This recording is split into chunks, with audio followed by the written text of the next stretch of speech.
Isang magandang araw po sa ating lahat and kumusta po kayo ulit? Welcome to my channel. Ako po si Melissa and sa lahat po ng mga baguhan po dito, salamat po sa pag-subscribe and salamat din po sa pag-comment po dyan sa baba and I will accept that no. And mind you guys no, talaga pong kumisan po talaga kahit po gaano po ka-positive vibes ang gusto mong i-share sa mga tao. Minsan talaga po is meron po talagang, kumbaga sa akin, negative feedback. And medyo natatawa ako na naiinis na di ko maintindihan yung nararamdaman ko. But then sa lahat po ng mga nakakilala po sa akin, so itong channel na to is like paiba-iba po ang topic po natin, but it's all about spiritual. And hindi lang po kasi ako nagbabasa po ng card. Ini-insert ko lang po to kasi marami po kasing tao ang nag-request sa akin, no. So nag-upload po ako ng mga tarot card reading and siguro later on maybe this coming pag matapos ko na itong lahat po. So may project po ako na gagawin na libreng tawas po sa lahat po ng zodiac sign, no. So sa akin I want to share my gift. And mind you guys, is not definitely is not from evil, no. And hindi po ako gumagamit ng kahit na anong klase po ng nilalang na kung saan makakasira po sa kalikasan, at hindi po ako gumagamit po ng kahit na anong paraan kung saan ibababa po or i-demoral po ang isang tao, no. And sa mga nakakilala sa akin, mahigit na pong 10 taon. Bukod po ako dito sa YouTube, which is last year, nawala po ako kasi nga po parang bigla pong nagkaroon po ako ng yung parang light.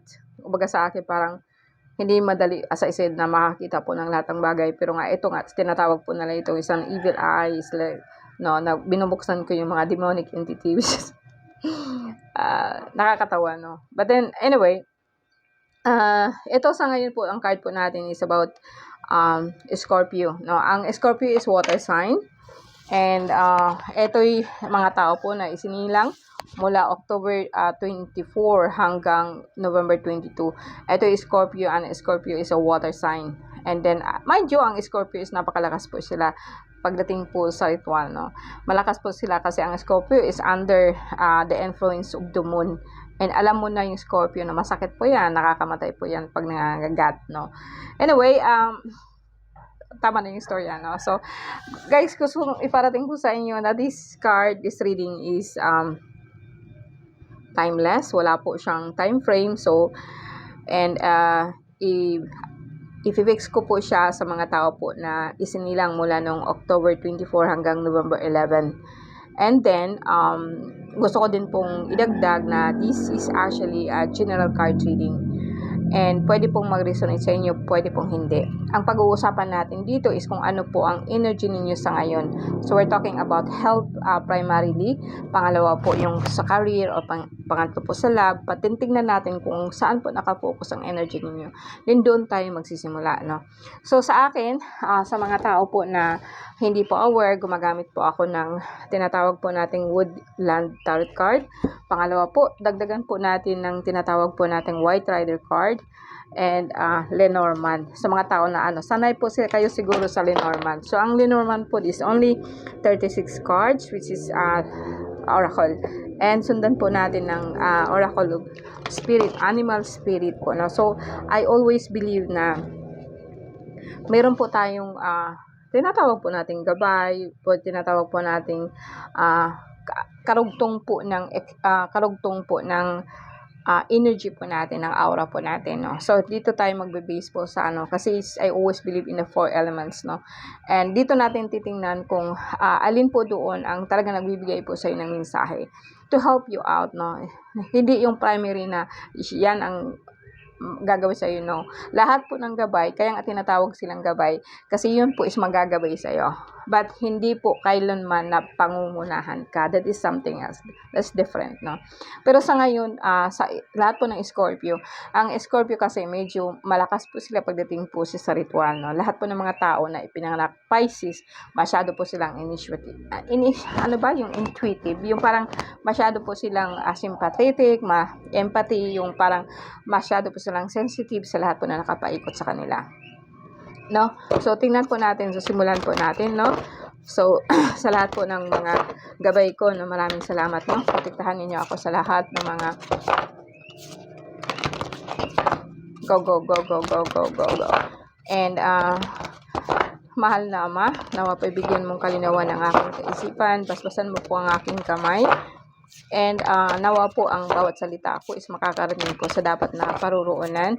Bigyan mo, nawa po sa lahat po ng mga nakikinig ngayon, no? Basbasan mo sila, bawat pamilya, bawat hinaing ng kanilang puso, no? And bigyan mo sila ng katiwasayan, abundance, love, peace, no? And clear of mind. Amen. So, Scorpio. Scorpio. October 24 to November 22.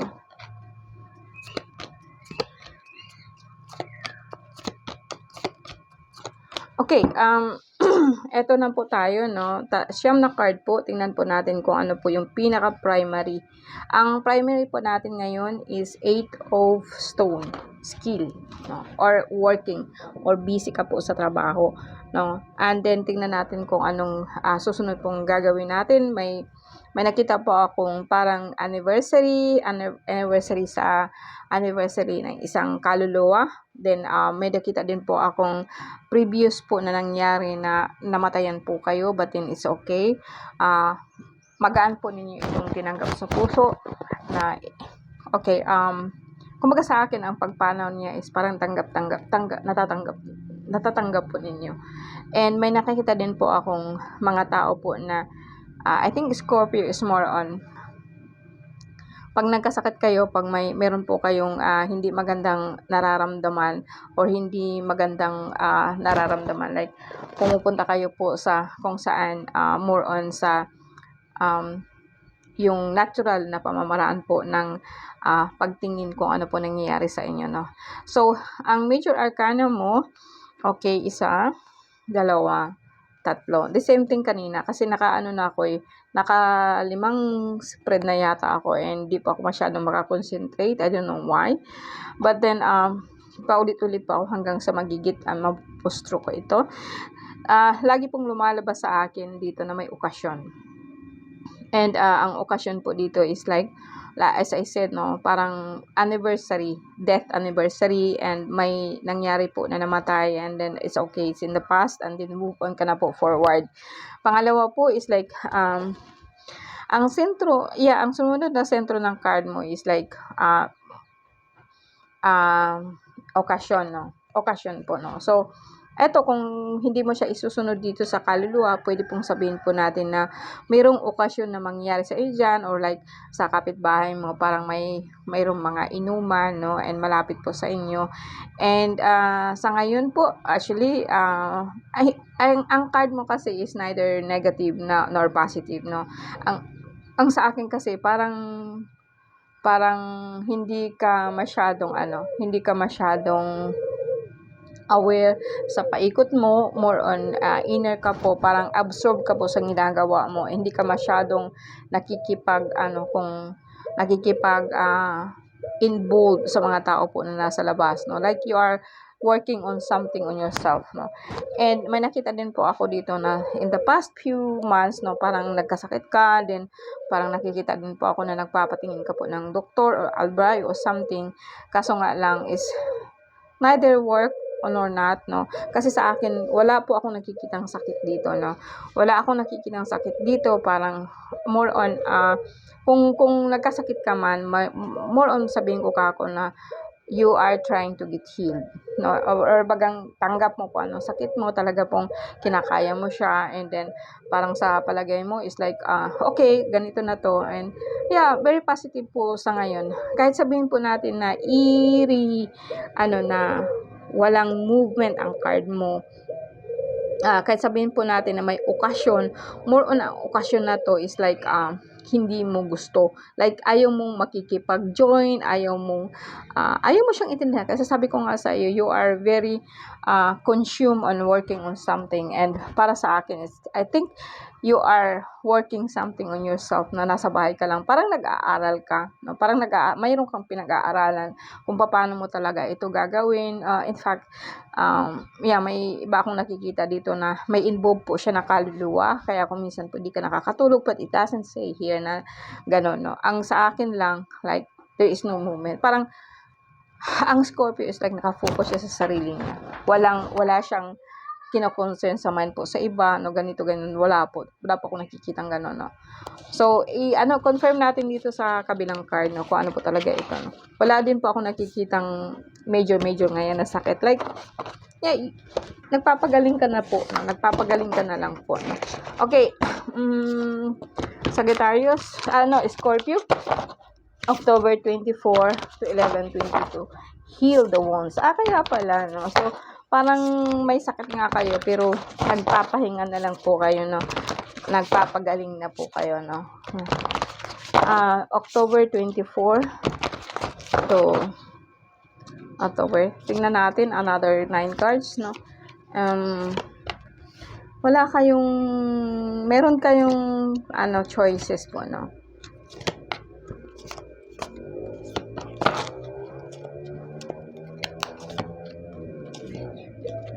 Major Arcana ulit.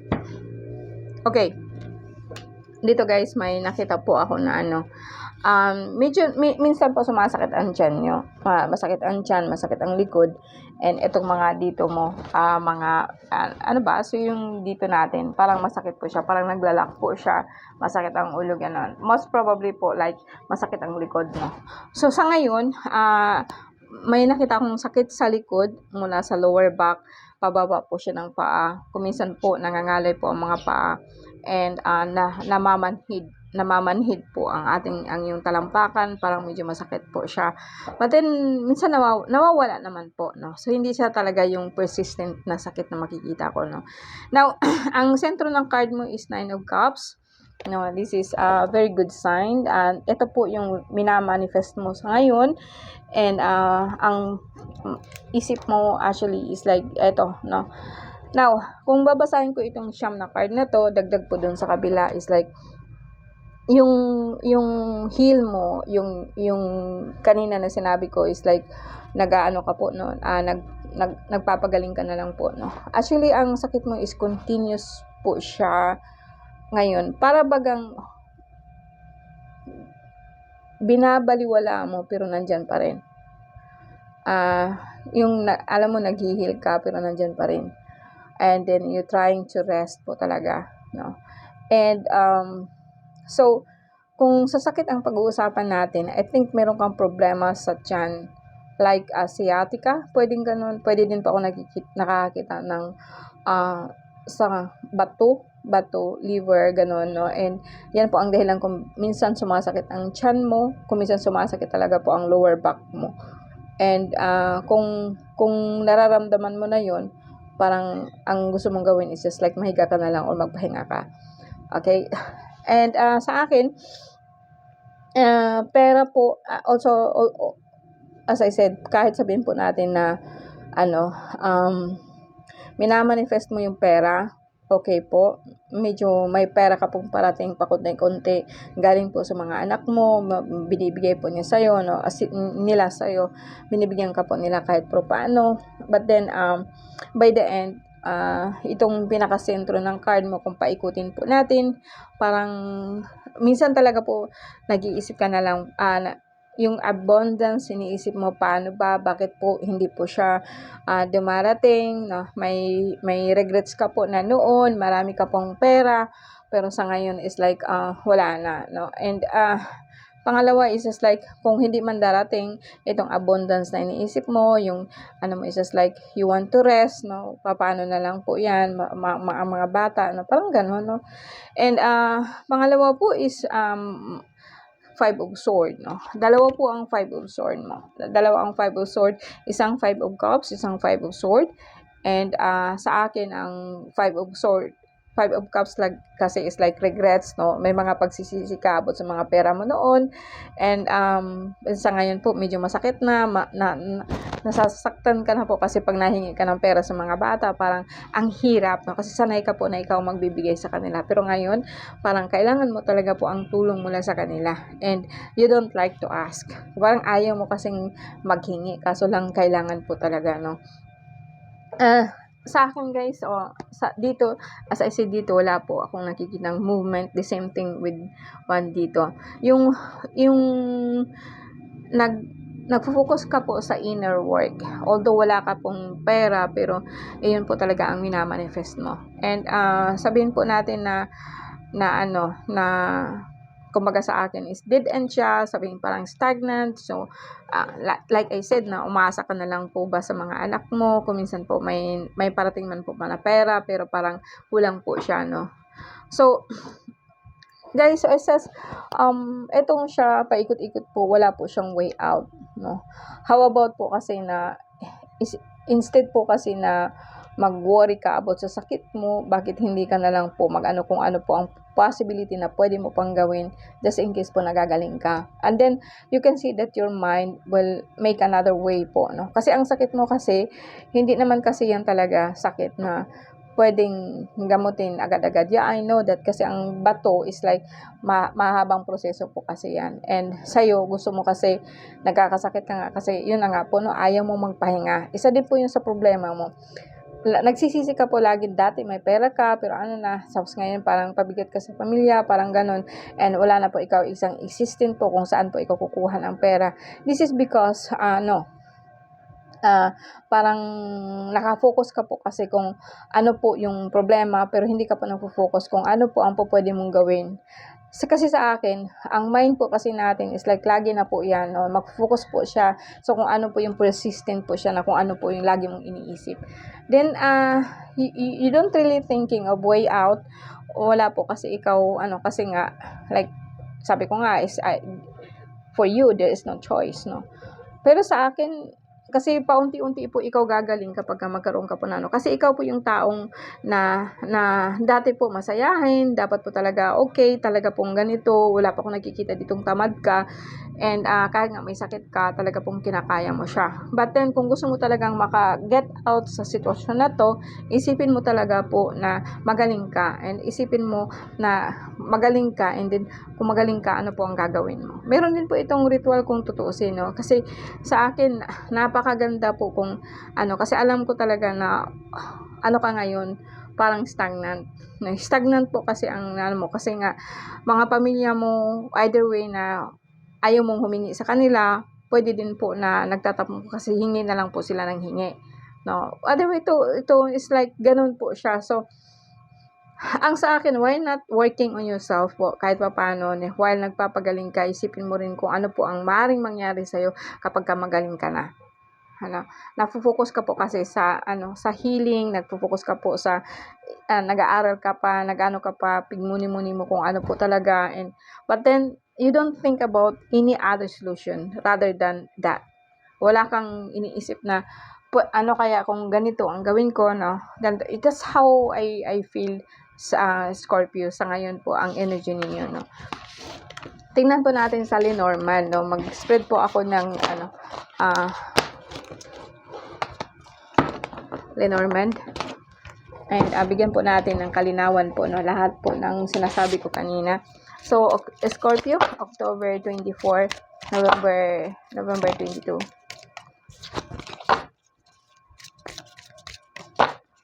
October 24, November 22.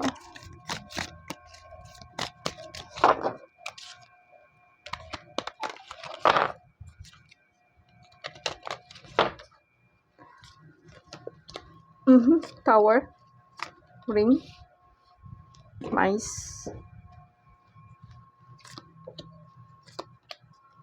fish pa rin, sentro po ng card mo, abundance pa rin po, and may mga tao. Okay, dito kasi sa unang etong pinakaunang ano mo is the tower. So, the tower symbolize of mga pangarap mo, mga ano mo, kaso lang, parang napakahirap. But actually, it's not. Kasi ang tower po na lumalabas dito is like, pundasyon mo. Gusto mo kasi maging okay ka, sana sa, I think it's, ano po ini, parang mas may nararamdaman po ako na ano, na failure po siya pagdating po sa ano, pagdating po sa bahay, failure po siya pagdating po sa asawa, yung expectation mo sa kanya parang hindi maganda. May nakikita din po talaga ako na ang dahilan po ng lahat na to is like, may mga tao po na gumagawa sa iyo ng hindi maganda, no? And sa kasalukuyan, kung nasaan ka man po ngayon, nasa kumpanya ka, nasa trabaho ka, nasa bahay ka, or nasa work, ano, may nakita po ako na kailang po magdirekta po kasi sa ano, sa work man o sa bahay, meron pong lalaki po na hindi maganda, po yung ano niya sa iyo, hindi maganda yung ano niya sa iyo, yung energy niya sa iyo, thinking towards about you, no. Although ang katabi nito is fish, pero may nakikita po ako na mice na kung saan kinakain po niya, or baga may buwisit nga sa bahay ninyo, or may buwisit sa trabaho mo, yung binubuwisit ka talaga po, no. And lumabas po din dito na itong tao na to, hindi siya malayo sa iyo, malapit sa iyo. And you never expect na itong ginagawa niya sa iyo. No? So, in negative and in possibility, no, sa ngayon, may nakikita po akong parating sa ina letter. Ano po ba ang laman ng letter? May nakita din po akong fish, kung saan abundant po ito. Magagaling po ito sa isang lalaki na very close sa iyo, or sabihin po natin nakakilala mo na, no. And the ring fish, gold, no, not really pala, no. Yung card mo, parang meron pong negative, meron din po siyang positive. Napakaganda po siya. It's all about ano, something, parang sa labas, outside source po siya. Hindi po siya yung magagaling sa iyo. Like halimbawa ngayon, mag-manifest ka ngayon, kung ano nga yung gusto mong mangyari, no? You don't think of that at all, no? Parang sa akin, ang pundasyon kasi na wino-work out mo, parang, yung may tao na sinisira nito, pero pamilya mo lang, as I said. May mga tao din naman po na nagbibigay sa iyo ng pera. And labas po yun. Yung bagang kusa na lang pong darating sa iyo na tumutulong, ganon. And etong kasi kumaga sa akin, baliktad po kasi siya. Alam mo yung ginagawa mo. Bigyan kita ng example, ano. Yung, for example, eto siya, no. Eto yung the tower. Eto yung magsibulas ito ng pangarap mo. Ayan, mga pangarap mo, ngayon kung anong gusto mo. So, inuunti-unti mo na po siya na minomold. Kaya, and then, binubuisit ka ng pamilya mo, kasi itong pamilya mo, hingi dito, hingi doon, ganito, ganyan. And then, hindi ka rin makakatanggi kasi ito po kasi within the house, no? Sa bahay mo mismo. Parang ang mga tao na nasa paikot mo sa bahay ninyo, hingi ng hingi, kaya hindi ka makakalusot kung anong gusto mong gawin sa buhay mo. But then, on the other hand, mayroon ding magte-text sa'yo or magkukontak sa'yo na mayroong parating sa'yo na nasa sa ibang lugar, pero you never expected it. So, meron kang blessing na dumarating sa'yo, kusa. No, kusa lang po. And then, pagdating po sa bahay, pero pag nag-workout ka para sa sarili mo, inuubos lang po yan ng, sasabihin ko bang pamilya? No? Kasi, ito kasi sa family lang, yung nanay, parang nahingi, okay lang po yun kung ganun. Pero, ikaw kasi yung parang, syempre, kung ano yung parang lumalabas din dito na, hindi ko ma-feel dito na ikaw talaga ang nag-ano po ng source of income. Hindi. Pero, yung, hindi mo rin mapigilan na hindi ka magbibigay kasi nga kailangan din po. No? So, rather full, you know, parang kumbaga sa akin, parang pinupull ka sa pangarap mo. Eto, may na-workout ka, tapos pinupull po nila yun. And after working na po ikaw. And then, so pero may blessing ka po na dumarating sa iyo, pero sa ibang tao, na papunta sa iyo talaga. Yan, eto, nakikita ko talagang ganito. Pero pagdating sa bahay, puro lang sila hingi. Puro sila hingi. Kung minsan po, nag-aabuso na po kasi wala po talaga ikaw naiipon. Na nandoon lang po talaga yung pera mo sa kanila, which is nauubos po sa kanila. Pero itong blessing ka pa rin kasi sabi ko sa'yo, meron talagang perang dumarating sa'yo na hindi mo lang talaga inaasahan, hindi mo rin kusang dumarating. Okay, sana po meron po kayong clarification doon sa una, sa una, pangalawa, pangatlo, and dito sa linuman natin. Tingnan natin kung ano po ang sasabihin ng ating animal spirit, kung ano po ang pwedeng gabay, kung ano po ang pwede niya sabihin, kung ano po ang pwede niya i-advise po sa atin, no? Black Bear Guardian. Okay, ito po, Black Bear, the Guardian, no? Okay, basahin ko, gentle and wise protector, give me your confidence and power, help me protect the ones I love, awaken my intuition and guide me. Oh, so ang wino-work mo pala ito, talaga pong inner, no? So, yung sa akin, naghihingi ka po ng tulong, nabigyan ka po ng lakas at kapangyarihan, and nagdadasal ka po sa mga taong mahal mo, no? And talaga pong ang wino-workout no, to awaken your intuition and guide you. No, humihingi ka po talaga, no. So, yung sinabi ko kanina na nag-work ka within yourself, no, parang kumukuha ka lang po ng lakas, kumukuha ka lang po ng kung paano mo siya gagawin. Although sabihin po natin na ang pundasyon na ginagawa mo is parang yun nga, hindi mo siya mabubuo kasi nga maraming nahingi sa'yo. Kumbaga sa akin, yung papunta sana sa pangarap mo, ibibigay mo muna sa kanila kasi nga kailangan nila, hindi ka naman makakahindi kasi nga pamilya, no? And then, meron kang resources po, hindi mo naman ito hinihingi, pero kusa po silang dumarating. That's how I see it, no? So, and ito'y dahil po sa inner talagang nadasal mo na sana nga po bigyan ka po ng lakas, ng parang sa akin is very very humble, you are praying very humble na mag-protect sa'yo, no? Bigyan ka po ng kapangyarihan, as I said, confident, and then naprotektahan din ang lahat ng mga mahal mo sa buhay. Then humihingi ka po ng pagkakataon po na mabuksan po ang third eye mo, mabuksan po yung intuition mo para magagabayan ka po, no? And then you don't asking from anybody. Parang ikaw po mismo ang nagtutuklas kung ano po ang lakas mo, kung ano po ang kapangyarihan mo. And then deep inside your subconscious is like searching. Kaya wala po akong makikitang movement po outside. Parang lahat po inside. Parang lahat po you are working inward.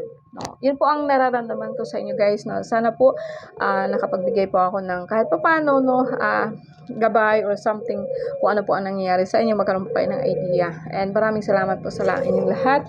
And as I said, no, sa lahat po ng mga taga-subaybay ko, baguhan man o hindi, maraming salamat po. And sa lahat po ng pagkakataon po na nakikita tayo, I'm so blessed po. Thank you very much po.